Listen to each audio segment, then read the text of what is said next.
Today's video mga lods, kurambos na naman tayo na recipe nito. Yan, butter at saka olive oil. Para hindi masulag yung butter. Isita ng bawang. Tapos sundan natin ng sibuyas.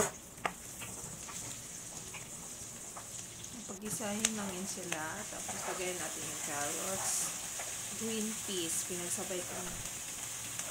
Madali namang maluto ito eh.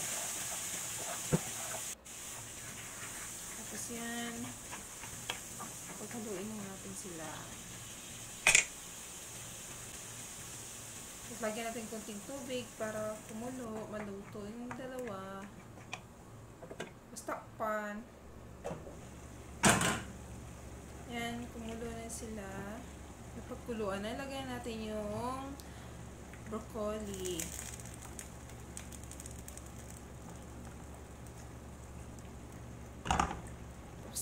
Pati na rin yung hipon at saka bell pepper.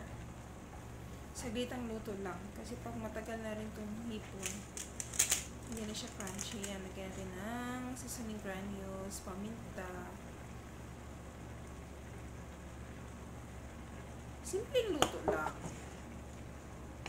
Tapos halo-halo.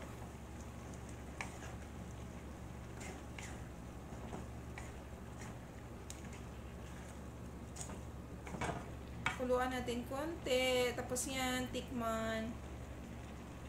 Lagyan natin ng konting sesame oil. Tapos na ang luto. Kurambos na recipe. Thank you for watching. Buyers.